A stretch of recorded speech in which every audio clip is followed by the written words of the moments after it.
You're gosh, in. I don't hope you don't have to. Do you see already my in. face? No, we can hear you. I Thank cannot goodness see. we can't. Uh, uh, There we go. There he goes. oh man, you're growing a Van Dyke and you got a little milk in the, you know, Hmm? yeah, a little milk there. I got milk in the mustache. Look, I'm getting into those the refined older gentleman years. Oh, you were in the Sonoma Valley, weren't you, just recently? Napa. Did you buy a vineyard? Not yet. Is that a dream? Is that a goal? Seriously? You, I don't know if it's a goal to buy one, but certainly I think somewhere in the next 10 years, I'd like to work part-time in the mornings doing taxes and valuations, and Yeah. then in the afternoons hosting people at a vineyard. Yeah, that's what It I'd might like. even be nice just to sample. It's amazing when you do those little sips, just a little sip, little taste, little taste, little taste, and after an hour, you're like, oh my God, I'm loaded. Well, you don't swallow that. I know you're supposed to spit it out. You're right, but I just can't do that in good conscience. It's like it's so damn good. So, but yes, yeah. I guess if you're truly a sommelier, it's you taste and you spit it out. But I'm not that pretentious. I'm just gonna drink the damn stuff. Oh man, you'll never make it in the big time. we could talk real quick about the. Oh wait, you're a Boston Red Sox fan. How are the Red Sox doing this year? We don't want to talk about Red Sox. Yeah, sometimes it's a rebuilding year. The Yankees look strong. Yankees look strong this year. Oh, good news about the Yankees. I hate the Yankees. Pack of cheaters, that's what they are. We'll see what the Astros do in August, which they typically decide that's when they're going to play, right, Rachel? Yeah. Yeah. That's a team. It's a very, they've built something big there, and that whole focus on the cheating, yeah, that's an aspect, but it's a good team. And like Rachel said, everybody cheats. So. Everybody cheats. Not everybody gets caught. We're gonna talk about your last article. I think just the one you did a few weeks ago, the implications of dental support, DSOs, real estate sell-off. Oh yeah, there's more in that of course I cannot talk about because of non-disclosures.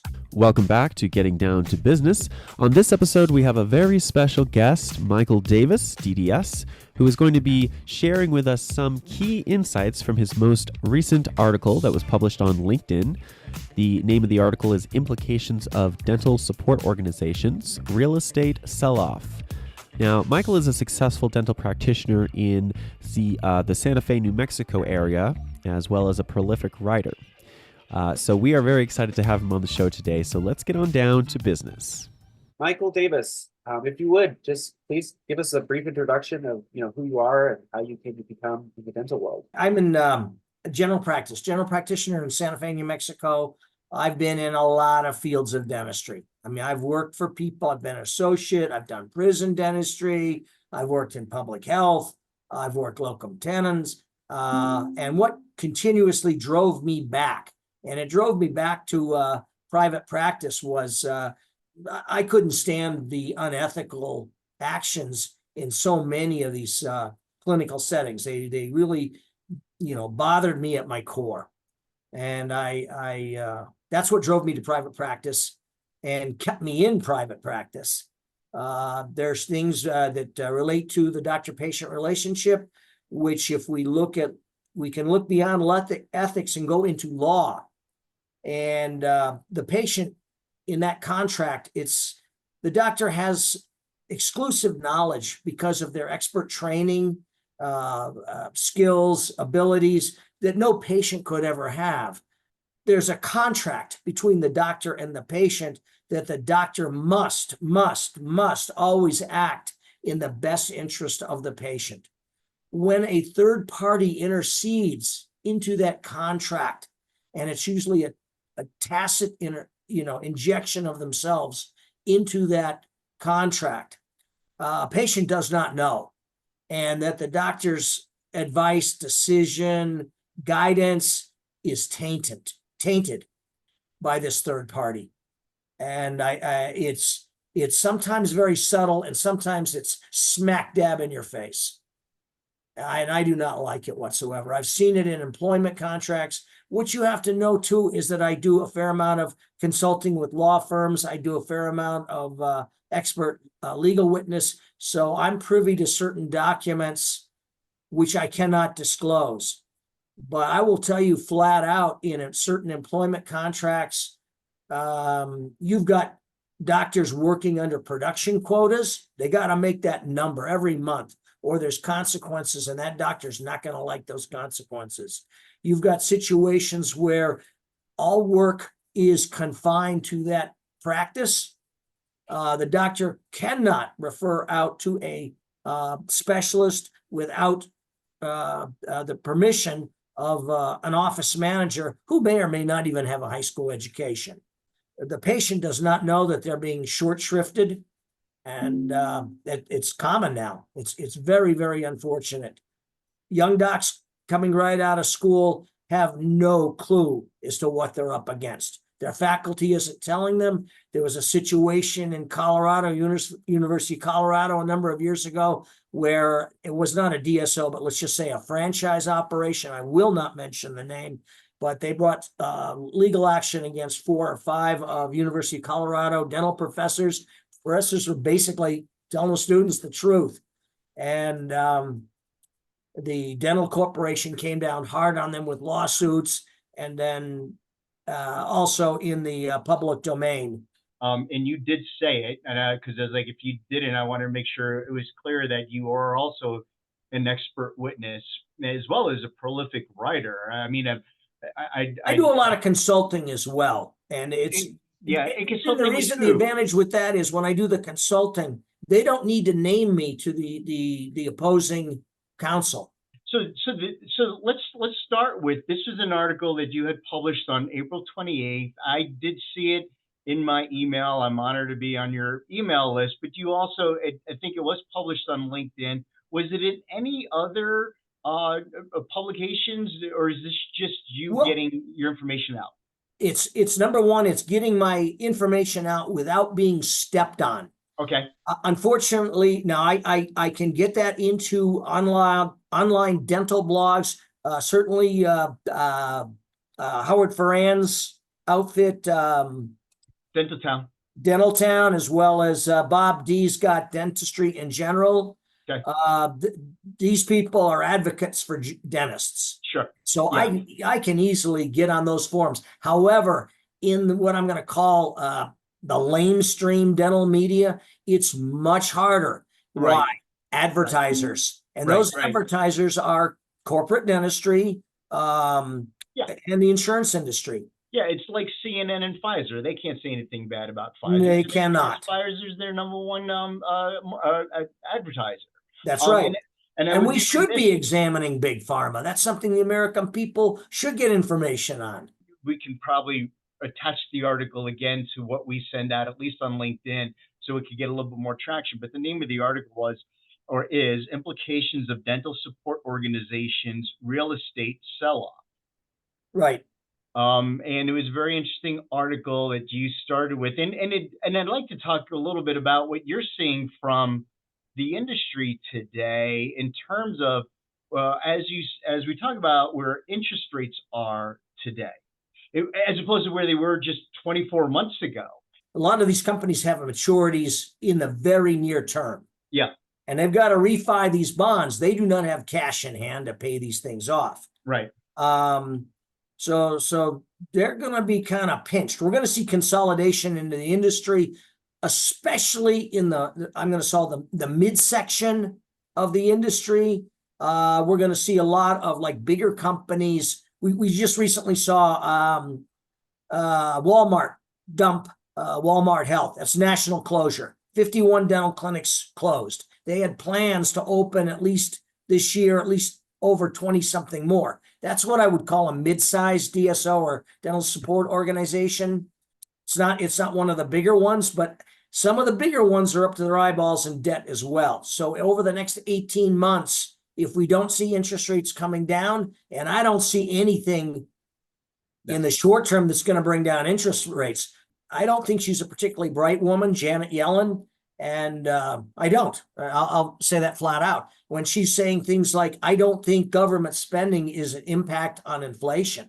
I mean, you throw more money into the money supply, you're basically printing money. You've got, a great excess Sure. of dollars chasing goods and services. You're Right. going to have inflation. I mean, this is Right, basic right. economics 101, and she doesn't get it. I think it was Milton Friedman that said that it is the government that creates inflation by adding more money to the economy. And it They was certainly obvious at the end of COVID, and of course when she said, and they all said inflation was transitory. But that's a transitory thing.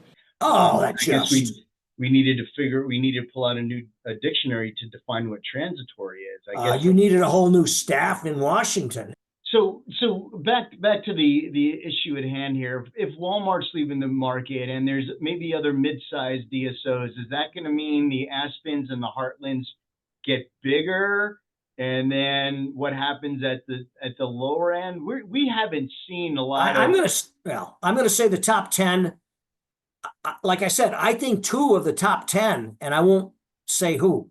All right. You mentioned a couple of names. I won't mention any names. 2 of those top 10 won't be around in 18 months. You mentioned in the article, and I've seen this. We've witnessed it firsthand with a few of our clients that have been acquired by DSOs.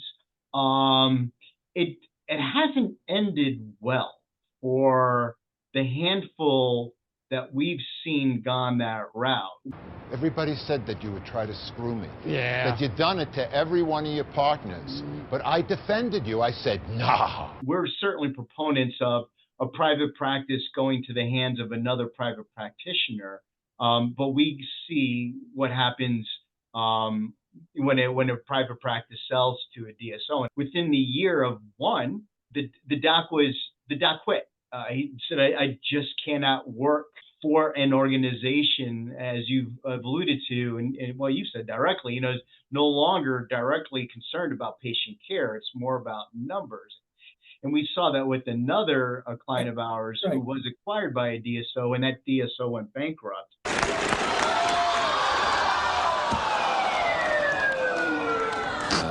That's about as painful as a bankrupt gets. What's your sense over the next 12 months? Are we going to see, I mean, of course, we're biased because we see a handful, so we think, okay, there's more bad stories than good stories. And I may see more on a national level than you see, because I'm contacted to do some things and given data, different parts of the country.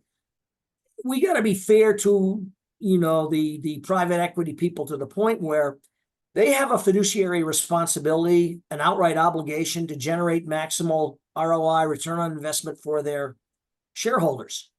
That's their bottom line. And that's what they're supposed to do.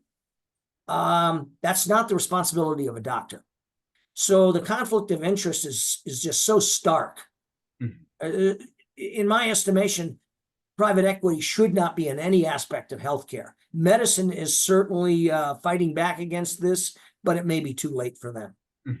It may, our medical healthcare system is just swirling down the toilet and going down fast. I think we've talked before about like Med Partners and FICOR. These would be the big private practice medical groups from the late 90s that got really large very fast. And quite frankly, it would be interesting to do like a side-by-side of what happened to them to maybe where we are in the dental side today. Because you look at that. See, you as a CPA, you're looking at that. I'm looking at that. A number of people looking at that. Are our people in organized dentistry looking at that? You said the British economist John Kay elucidated in his classic Other People's Money, short-term gains cannot continually assume priority over long-term company value creation. And I think that's where you kind of like, that's the theme of who you are, right? Long-term value is doctor to patient. Short-term is return on investment and a consistent return on investment. And those two are diametrically opposed from corporate medicine to patient care. So let's say we have a corporate dentistry outfit. We got a new patient in. whether they need it or not, is going to be treatment planned through their hygiene department for full mouth scaling and root planing, whether they need it or not. They're going to be treatment planned for oral cancer screening, upgraded to, fluorescent lighting and all kinds of gizmos. Bucket testing with, before they've even had a cleaning with circular biometrics testing. Anything to increase ROI. I had one company, I will not mention the company, 28% of their revenues were derived from sale of Arrestin. Arrestin, all right? It has its place. I'm not saying Arrestin doesn't have its place, but it's way skewed, and the public doesn't have a clue, and they can't. They don't have the training of a doctor. Are the docs that are maybe the Gen X and clearly baby boomers are not too concerned because they're done in the next couple of years, but the Gen X, the docs that are in their 50s to 55 that are contemplating what happens next, do you believe that the tide is turning, or are many of these docs still looking to the big DSOs for the exit plan? Some of them have looked for the smaller DSOs for their quote unquote exit plans. Yeah. And some of that has not gone real well. Mm-hmm. Right. And what they're doing is the deals, let's go back 7-8 years ago. They might get, let's say 80% cash, maybe, half of that up front, and then the other half after you meet a certain quota every month and you work for them for 3 years. All right. Mm-hmm. That today has changed. You're getting more and more. And then the last 20% in that group would be, you would have stock equity in the DSO. All right. Now we can talk about the problems of being a minority owner in a non-publicly traded company. I don't want it, and I can tell you why. You know it too. You don't want it. You have no rights as a shareholder, virtually no rights. Right. SEC's not looking out for you. Michael, we have a quick question from Kelly. She wanted to just ask, how has that model changed? The doctors are getting less. And and I think to me, it reminds me of a multi-market level marketing situation. Pyramid, right. If you got in early, you might make out pretty well. I mean, those early company rollovers, and I'm not going to mention companies, but there's a number of them that had some rollovers where those docs made a chunk of money on their equities. And you and I both know there's a colleague of ours that north of you that sold, actually, I think there's a handful of them north of you that sold to, 3 years ago, they were called emerging DSOs. Right. Somebody who had a great idea and had free money, bought up everything they could within the span of 24 months. It's 50, 60, 70% cash up front, and the rest is in some kind of stock in the roll-up company. And that emerging DSO never got sold to the larger DSO. And it probably won't. And why? Those practices are now it's bankrupt. The issue we see today is the older docs would probably rather sell to a kid who's out of school. The kid coming out of school says, I've already got $400,000 in debt. Now, we can prove all day on the work we do, taking on practice debt is actually a smart way to get out of student loan debt, because you do two things. You pay back that practice debt and you have free cash flow after that then you could apply against that student loan debt.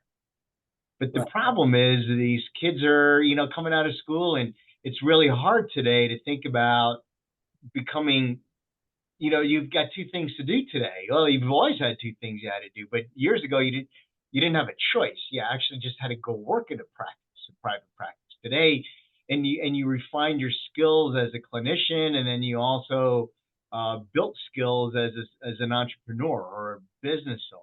Today, I think kids are like, I barely know how to fill a cavity, Well, now I gotta consider what you're making HR. two very good points. One is on business acumen, the other's on clinical skills. Yeah, And both are not, they're remiss, let's just Yeah. say. We looked at a situation in New York State. You're originally from New York. that's right. And I don't hold that against you. But they want you now for licensure to have at least a year general practice residency. Okay. Because the schools just aren't teaching what they formerly taught. So are you saying that we will see a higher supply of docs coming on the market in the next couple of years? Yeah, but with what skill level? Right, with what skills? Yeah. Now, the DSOs already recognize that, and a number of them have put their footprint in dental schools and are starting to open some dental schools. Now, we saw that years ago with the now defunct Orthodontic Centers of America, and they got into the orthodontic residency programs and had their docs sign up with contracts for Orthodontic Centers of America. Now, once they went belly up, these docs were in the middle of residencies. They couldn't pay their notes. And it's like, what do? We're under contract with a company that's in bankruptcy court, and nobody's paying our student bills. What do we do? The universities didn't care. They didn't care.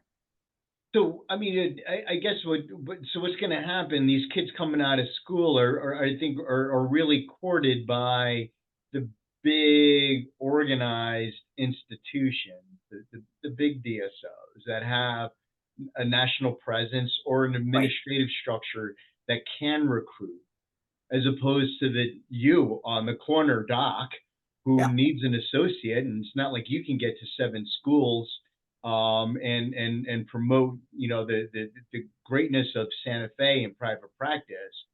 So what happens? I can't put my name on a building. They can put their name on a building. Okay. Let's just say the largest dental insurer in the United States, they put their names on buildings in dental schools. They have their names in the clinics.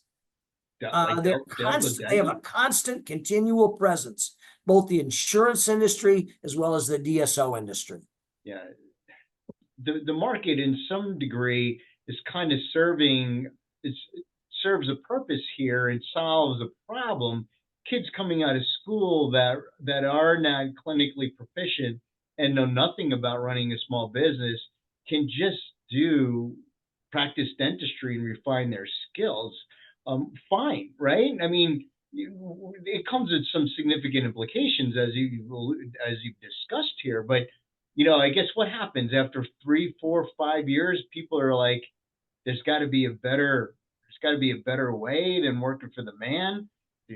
I hope so. I see, some of them, if they can't make that production quota, and sometimes it's not spoken, it's tacit, okay? They don't make that production quota after a certain time. Say they may start on salary plus production. They don't make it, they're out that door. They're gone. They'll squeeze them out one way or another.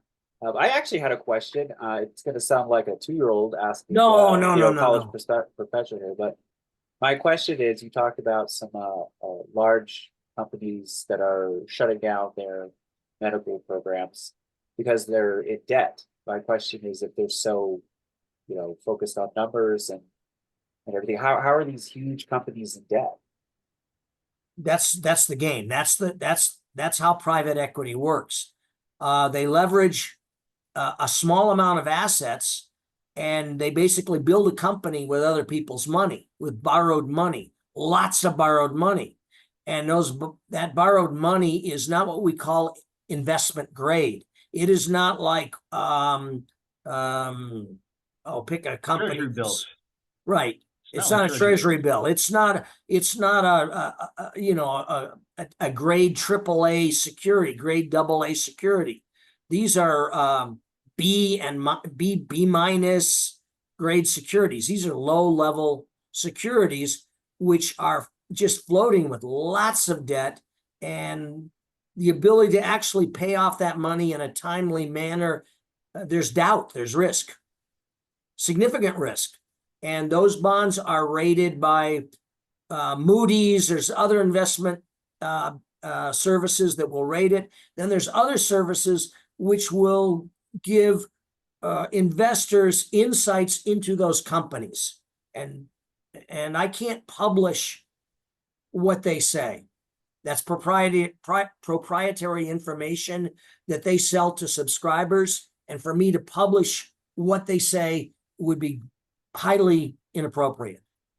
And what you're discussing is what they are saying about the short-term and maybe longer-term trends of the dental Right, and they'll industry in talk this about the particular trends. case. They'll talk about a data breach, for example, and how that impacted the company. They'll talk about in the article I talked about a lawsuit in Florida with a parent.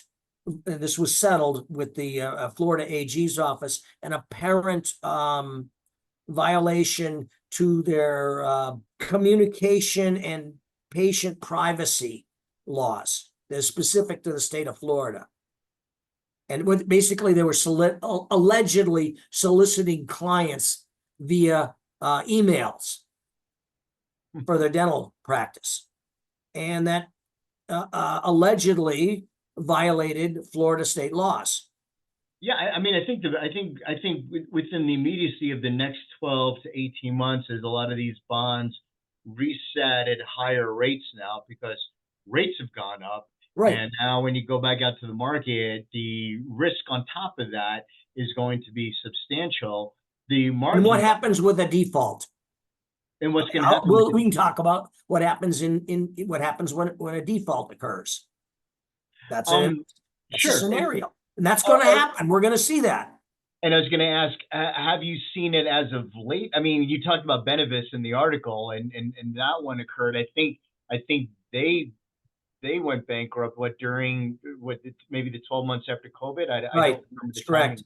And the bankruptcy court allowed New Mountain Capital to acquire those assets. Mm-hmm. And we can also talk about what are they using for equity to get those loans. That's good stuff too. But so New Mountain Capital comes in, and it's basically a debt for equity swap. And most lenders don't want to do that. They don't want the equity. They would prefer a bond. Why? Equity holders are the last to be paid in a bankruptcy. Yeah, they don't get paid. You might get 80 cents. Yeah, they may get 80 cents, 60 cents, 20 cents on the dollar. The equity holders generally get zip. Right. That's why when these docs are holding stock equity in some very suspect DSOs, they can lose it all. Are you, obviously you're not going to mention any names because you don't know, number one, but number two, your crystal ball may be just a little bit clearer than mine. Do you anticipate over the next 6 to 12 months any kind of real earth-shattering, wow, we kind of saw that coming and here it is? Is there going to be real collateral damage over the next 12 months as a lot of these 12 months? Yes. I think we're going to see some mid-sized DSOs. Mid-size. Really. And you may see a sale. You may see a merger. Mm-hmm. Because it's like they're up to their eyeballs in debt. And it's like this, a larger company sees it and they can finance that debt. And so they'll pick them up and they see it as a bargain. But what is the equity? When they go for a loan, what is the equity that they're putting up there? Okay. They got to put collateral up there. What is it? Well, I'm going to tell you what it is. You know it. Used dental equipment. Is that worth a lot? I don't think so. What else could it be? The goodwill of the company? Yeah, if they take every insurance plan under the sun or a Medicaid provider, maybe not. Thirdly, here's the big one. The contract, this is the big one, contracts with their dentists. Now, with the recent FTC ruling, the 3-2 ruling, where the covenant not to compete has been, thrown out the window. Right. Guess what? How much is that collateral now worth? That's a very interesting point. Now, I haven't read the case in the new rule, but are there, like with everything, exceptions that apply? Yes. Is there an exception to covenant not to compete when you sell a business in exchange for money? There's still that covenant can still be Absolutely. secured, correct? Yeah. Yes, and it must be reasonable. So that may mean 3 years, 5 years, but it must be a reasonable time limit. It must be a reasonable distance, which is going to vary in the market. If we're in Manhattan, if you say 50 blocks, that's unreasonable. Right. In Manhattan. Right. But in Albuquerque, it could be 5 to 10 miles, which is That's quite right. reasonable. Sure. You got to have what a court would deem as reasonable. So that's open to a level of interpretation. We're going to see some interesting things. Will that hold up in the courts? We're going to see some court challenges. I promise you. It was a 3-2 vote. Suppose there's a new election coming up this year, and there's a new administration in. Well, the people at the FTC might change. Yeah, there's already a lawsuit against the FTC for that ruling, so they have paused it. They don't know when it's going to actually be in effect now. If you're merely an employee, there cannot be a covenant anymore. But it's amazing. Either maybe the DSOs have not gotten up to modifying or amending the agreement at this point. But to your point, they're just being a little sly here and keeping that language in there as a scare tactic for the. It's slimy. It's slimy. It's taking advantage of people. Yeah. And any company that's looking to take advantage of their employees, you don't want to work at them. You don't want to be there. That's not good. The other one they'll do is they still do the game. The DSOs don't do it so much. There was one in Texas that liked to do it, but they'll bring them on as independent contractors. And that in almost all cases, it does not qualify under IRS rules. Right. Almost all dentists who are working in a clinic, they are not independent contractors. That's correct. And you and I can go over that. Who determines the hours of operation? Who determines the dental plans accepted? Who schedules the patients? Who supplies the equipment? The supplies, the staffing, blah blah blah blah blah. And invariably, these docs are all employees. Invariably, relationship, sure. And there are some states that will come. California, there's been cases prosecuted on that, and they've come down hard on the DSOs. We kind of went all over the place. We did talk about your article a little bit, and I thought it was a great read, and I did have to read it. Oh, I want to get to one thing that some people get confused by it. Some people are assuming that the DSOs are sitting on this vast reservoir of real estate. They are not. What's happening in some cases, the very informed investors, REITs, real estate investment trusts, which owns shopping malls, they all own all kinds of real estate properties, generally publicly traded companies. They're flipping them. They're flipping their tenant. They've got a property they're leasing, and they see the major anchor in our property here is in risk for default. Do we still want to hold this property? So they're flipping those properties. Mm-hmm. The REITs. Yeah, the REITs, and they're flipping those properties. And sometimes it's because of company expansion. A lot of these companies they've got enough cash on hand, and in some cases, I know how they get. I can tell you that some of the ways they get the cash on hand is they lean on the doctors who are working for them. And they say, we want you to buy more equity stake in our company. We want to make sure you have a job next year. Mm-hmm. Are you implying if I don't buy, I may not have a job next year? Well, you never know. So they're leaning on some of these docs and some of these companies to buy more equity in the DSO, which I don't think is a great deal, but that allows them to keep their expansion train moving. So that's part of what we see in the sales of these properties that have XYZ DSO is on that property. That's the anchor of the property. That's because of expansion. They develop the property. It's a de novo opening, and that's why the sale. The developer develop it. Now they want to sell it to a REIT. But some of it is owners wanting to dump it because they're uncomfortable about holding properties where major tenants will be in default or in bankruptcy within a short period of time. How can you, and I don't remember whether or not you talked about or named any of the REITs. I think you did in the article. Oh, a lot of them. A lot of them. And There's right a great now they're many all- of them, and I listed them for 2 DSO companies in particular. I'm not in the position of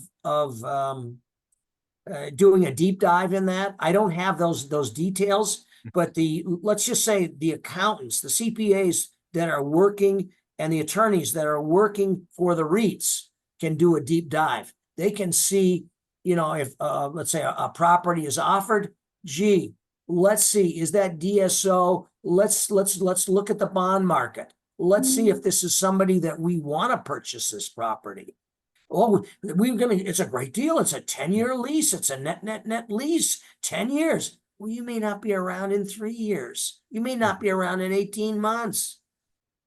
Are you seeing right now, Dr. Davis, you know, maybe if we go back 3 years, the rate of acquisition of private practices by DSOs, whatever that was, compared to where we are today, is the rate of acquisition on the same pace, or is it slowed down dramatically? Slowed down dramatically. It has. Slowed down dramatically. Money's more expensive. Right. 4 years ago, I could get money at 3%. So, and I did see this with other people. They're like, I'm going to borrow all this money and buy all these practices. Well, now money is at 8%, 9%. You really got to dot your I's, cross your T's when you get into the market, and you can't offer as high rates, as higher multiples as you did a few years ago. All right. So then when those notes come due and you got to refi at a significantly higher figure. Right. And are your practices generating enough cash flow to meet that nut? Right. And in some cases, not really. So they may close some of their less productive practices. I think we're going to see some of that. Yeah, so those kids coming out of school today, the rumor was they were going to work hard for a DSO. It sounds like they're going to be working even harder. Oh, absolutely. For the DSO. Oh, absolutely. They're more meat for the grinder, though, because our dental education industrial complex is just going to keep churning them out, and it's fascinating. I would just say the backgrounds of the doctors, whole other thing. We're seeing many, many, many more foreign nationals coming in. They get their English proficiency if they need to get that down. They may already be a dentist in a nation like India, a nation like Pakistan, Taiwan, a nation like Brazil, Latin American country. Then they go to a dental school and they get their degree or an advanced degree within 2 to 3 years. Right. They pay through the nose for that. But their mindset, their mindset is very different. Now, if they do not get immediate, they've got to get citizenship, because they're relying on the DSO as a sponsor for their work visa, their green card. And that is a tenuous spot, because there's some companies who have really abused those doctors badly, cheated them on wages, cheated them on salary, abuses of infection control, situations in the clinic workplace. I can't get into specifics, but it's been very ugly for some of those foreign national doctors. I think we've had a great conversation here, and I don't know where we've touched on a lot of different things. But how do we end today's presentation with you, Dr. Davis? We should, okay. If I'm a doctor and I'm going to sell my dental practice, I'm going to look I'm going to need advisors. Okay. I just can't take the word, EBITDA. All right. That number, it's not even accepted under GAAP, under generally accepted accounting principles. Why is it not? Because you can fudge those numbers in a wide variety of ways. So these docs come in, they think, well, my practice is worth this. They tell me it's worth this. You've got to have advisors going in and people you can trust. And even within the industry, this, there's people that work off a boilerplate and they're clueless. there's people that they need advisors. If you're going to sell your dental practice to a DSO, you need an advisor, 100%. If you're going to work for a DSO, you need an attorney to review and negotiate the contract. Oh, these contracts aren't negotiable. Everybody signs it. No, everything's negotiable. Everything. All right. And get somebody that knows the DSO industry, not just a ham and egger attorney. And is that going to cost you $2,000 to $4,000? Yeah, it is. But in the long run, that's peanuts compared to, you and I both know, headaches. I mean, major league headaches. That's peanuts. Yeah. You gotta put that money up front. Yeah. And as far as the public is concerned, you may or may not know what you're walking into as a patient is corporate dentistry. Because of what I'll term it, I've written an article on this, is stealth branding. You think it's a local doctor so-and-so. It isn't. It's run by a management company. And that's their rules, their standard of care.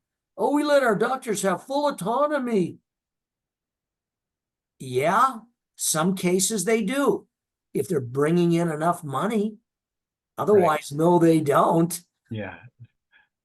Full autonomy. If you're the high producer in the region, I guess you can do what you want because you're producing at an insane level. So that's right. Don't. And I can, off camera, we can go over some of that. I mean, I know specifics on that, and it's not pretty, and it's not in the public interest. Well, I think your summary there was probably just, well said, and we've, I can't stress enough the importance of having, as attorneys, that, if any are listening, I'm just gonna say, it's like, God love them, God hate them, right? That it's some of the toughest people to work with ever. But yeah, I mean, having a good dental attorney to understand when you're signing a contract, whatever that contract is. We've just seen docs make stupid decisions because they think they've read the contract and they haven't, or their brother-in-law is a general business attorney, or an estate attorney, right? Knows nothing about the dental industry, and they're like, yeah, well, my brother-in-law read it. Well, he's a corporate attorney for McDonald's. Oh, well, good for him and McDonald's, but knows nothing about, their relationship between the doc and the patient and that DSO. And now look what you've gotten yourself into. And trying getting out of those agreements is ridiculously expensive, and what Franklin said, right? Benjamin Franklin, penny wise, pound foolish. Somebody said it, I know. It's like, spend a little bit up front to make sure you get that right advice. Next one's going to be on terms that are used in the dental industry that are absolutely meaningless spin. Okay. It's used to manipulate, deceive, appeal to emotion, but there's no basis in anything. If you see the dark side, you're going to appreciate the sun and the light a whole lot more. So get the full gambit, get the whole rainbow. All right. So maybe we go to the dark side on the next. You go to the dark side on the next. I think that's a great place to leave off. Yeah. Why don't we say goodbye at this point, Dr. Davis? I really appreciate your time on here. And you're more than welcome. Thanks for tuning in to today's episode. We hope you learned something new and valuable that you can apply to your own dental practice. If you'd like to connect with Michael Davis or want to read more of his articles, check the description to visit his website or follow his LinkedIn profile. As always, we encourage you to like, comment, and share this video with anyone you think would find value in the content we've covered today.